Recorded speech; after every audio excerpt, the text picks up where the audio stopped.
Alright guys, before we get into it, I'm going to make a brief disclaimer.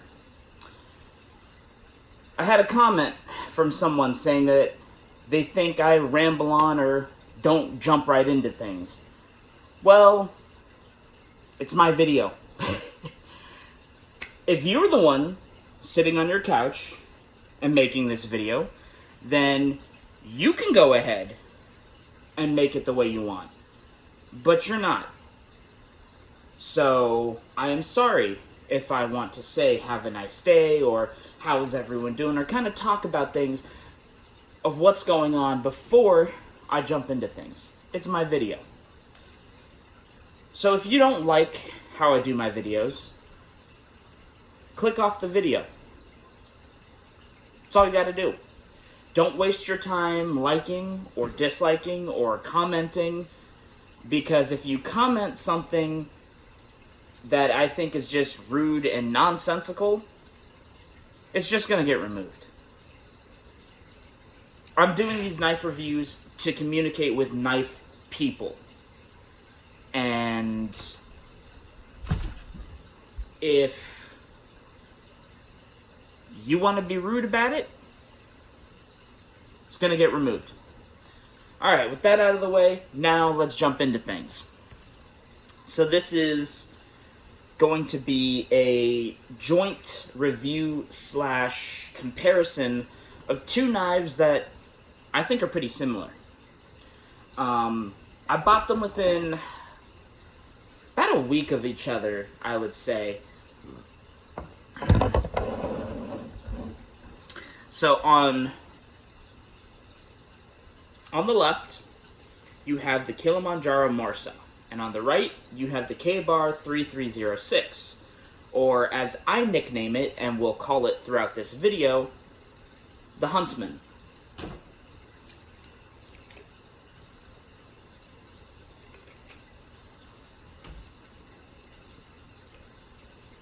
Both of these knives, I would consider a tactical / military knife.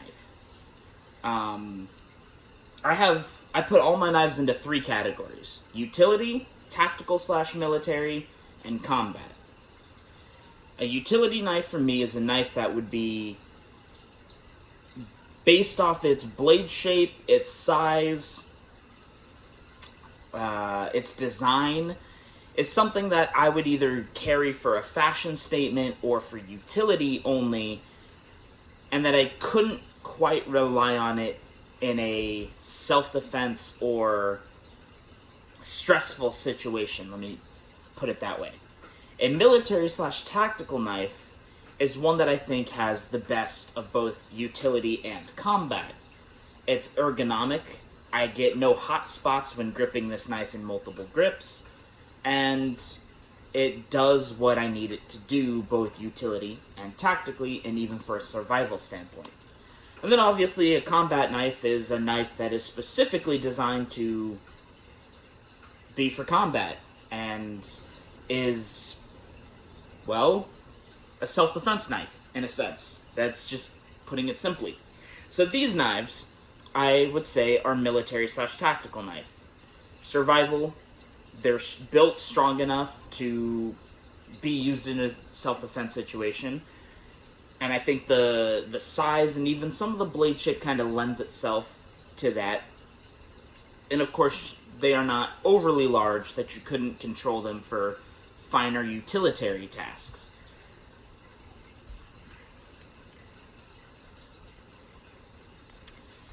Alright. Let's start with the morsa. So, actually, you know what? No, let's start with dimensions first, because the dimensions are the same. So, I took measurements before starting the video. Okay, the blade length on both of these is 4 inches from the very tip of the knife to the very... what would you call this? Basically to the very butt end of the knife stock. Now, this one is a tad bit longer because it's technically 4 1/4 if you come from the very tip of the knife to the bottom of the flipper tab, right? Because it's actually at an incline this way. But I'm going from spine to tip, so it's 4 inches from here, where my thumbnail is. I know I have weird thumbs. To the very tip. And that is the same with this knife. There's a good look at the difference between blade thickness.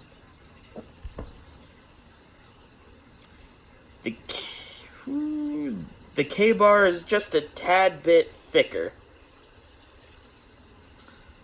Okay. For the morsa, you have a, for both, okay, you have a 4 3/4 inch handle. That's with the knife closed. Oops, sorry. Tilted my iPad a little bit. So you have 4 3/4 this way. You have an 8-inch overall length on the K-bar, and you have a 8 1/4 inch overall on the morsa. And you can easily see that. Hold up, let me line these two up best I can here. It's kind of weird filming on an iPad because the camera is off here. So I have to center everything towards the left just to get it centered in the screen. So there you go, as you can see, little bird's eye view action. The morsa is just a tad bit taller. Tad bit, but they are roughly the same size. So starting off with the morsa, little background story on this knife. I owned this knife a long time ago. When I was about 15 or 16, I think I was 16. I bought this knife at Fred Meyer's when I lived in Oregon. Fred Meyer's is a branch of Kroger. They're owned by the same people, so. But the thing about Fred Meyer's is they actually had an outdoor area as well as like a car place. They were more like a super Kroger in a sense. But they had this knife for about $21 or so, 21 or 23, something like that. And it was a really good knife. Now, I have stated in my Ontario Rat 1 review that has been deleted since I've refreshed my channel. I will re-upload that video here in the near future. I've stated that that was my first,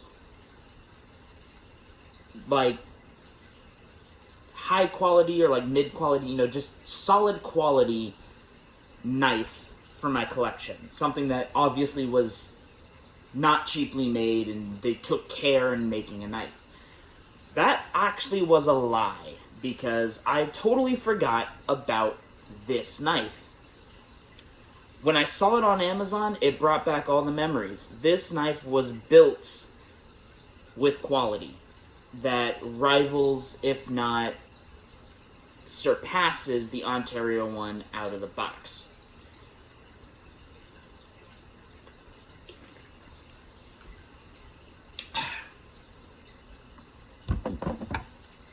Okay, you have a Warncliffe blade. Try to get this thing to zoom in here. There we go.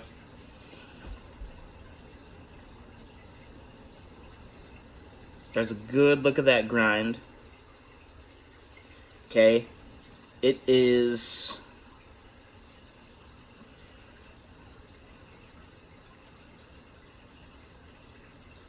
I want to say it's you know what? I'm not even going to try to guess the grind per se because I don't know it. I can't remember this grind off the top of my head. So if you know, please comment down below.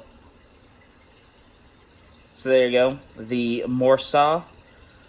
That is how I've heard people pronounce it. That is how I pronounce it.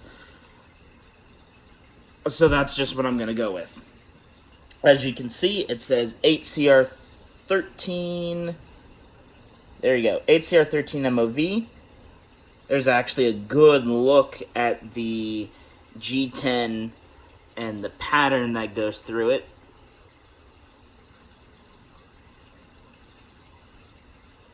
So yes, this is 8CR13 MOV steel, G10 sculpted handles, which is absolutely fantastic. This knife fills my hand beautifully and comfortably. Let me close it up here for you. It's very nicely well sculpted. Blade centering. Pillar construction. It has inset steel liners, liner lock,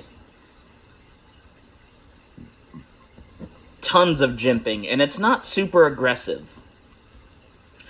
I wouldn't say that my thumb would slip even when wet, but my thumb locks in, and it's not aggressive where it would leave nasty markings or create a hot spot on my thumb. Same for if I hold it in a reverse grip here, it's just fine. You also have some generous jimping right here. You have some nice jimping on the liner lock itself, and it's not protruding out too much, which is what I like, but it's not so sunken in that you can't close the blade without, hurting your thumb. It closes effortlessly. It's beautiful. At the same time, you notice there's a nice choil cutout where you can really choke up on the blade, and the spine, there's just this subtle sweep that you literally can just put your thumb right there and you choke up, and you can do some fine bushcrafting tasks with this knife. I would like to have seen jimping up here, but that's really the only other thing that I could find wrong. The one thing, and this is a very opinionated con, is I would have liked to seen this pocket clip adjustable for tip-up carry. I prefer tip-up, that's just me, but I'm not the designer of this knife. So, moving on to the Huntsman. So, the blades are similar in size, in their dimensions in a bit, but the blade shapes and even materials is where this thing changes. It's hard to say. I picked up the Kilimanjaro on Amazon for $15, right? I picked this one up on Amazon for $18. And I'm pretty sure it's just because it's a K-bar. I'm pretty sure that is why. You have this beautiful spear point design, and yes, it is a spear point because the tip, if you were to literally draw a line down the center of the blade, the tip is perfectly centered down the actual blade. So it is a spear point design with some beautiful high hollow ground edges. If I can actually get this thing to focus so you can see what that tip is like. Ooh, oh. Okay, hold up.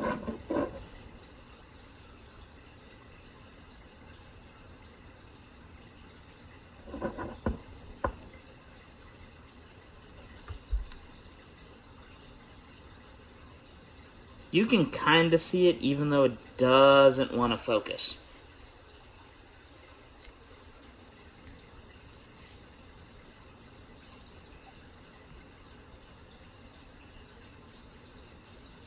Alright, I'm not even going to try anymore. There's the blood grooves, or the fullers, whatever you want to call them.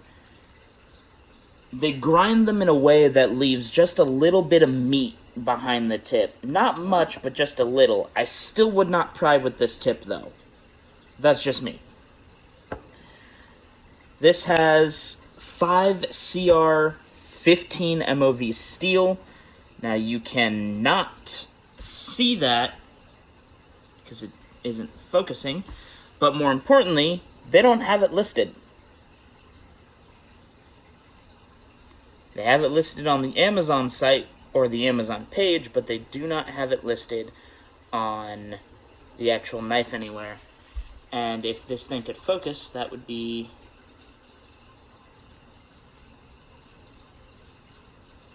Oh shit, have I been getting this serial number wrong the whole time? Oops. There we go. I have been getting this serial number wrong the whole time. My apologies, guys. This is the 3066 and not the 3306. I got the wrong number doubled. So, yes, this is the 3066, as I call the Huntsman. There's a good look at the micarta handle scales. Yep. This knife, for sub $20, has micarta handle scales. I'm surprised. But it is K-Bar, and they always pull out the best stops for their knives. There we go. So, this knife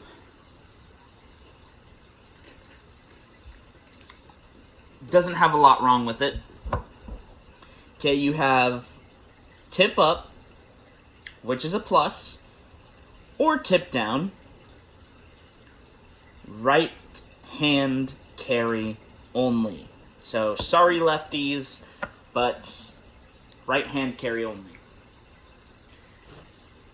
Let's bring the Kilimanjaro morsa back in here. Alright, I don't want this video to go on too long, but final thoughts. Both knives are very similar, and both knives are under the same category. So that's why I wanted to do a knife review and comparison all in one go. If I had to recommend one knife over the other, I honestly would recommend the Kilimanjaro morsa over the K-Bar. I think the Wharncliffe blade shape is a better blade shape. It lends itself to slicing and piercing easily. At the same time, it has a beefier tip for thrusting tasks. Yes, it has the one-way only pocket clip, which honestly is a con to me, but to some people, or to others, they just don't care. And it's $15 on Amazon compared to this one being $18. After tax, you most likely would pay around $16, almost $17, and you would be paying more around $20 after tax for this one. So, for the money standpoint, since money is on a lot of people's minds, the Kilimanjaro takes the edge. They have similar steel, Movi steel. I don't understand what's better, so don't ask me about that. I don't know if 8CR13 is a higher, stronger version of 5CR15. I don't understand their numbering system. But I'm going to say for the purpose of this video, they're both a Movi stainless steel. They sharpen easily. They maintain an edge for quite a while, and they're very easy to maintain. One has G10, one has micarta. It's a toss-up. I have originally gotten this knife in OD green handles. That's what I bought in store. That I remember. So I do know of a second coloration for this knife. I have only seen these sort of brown, sort of like woodland coloration for the 3066. for this one in particular. But that is it, guys. I hope you are all having a fantastic day and a reasonable week. Peace.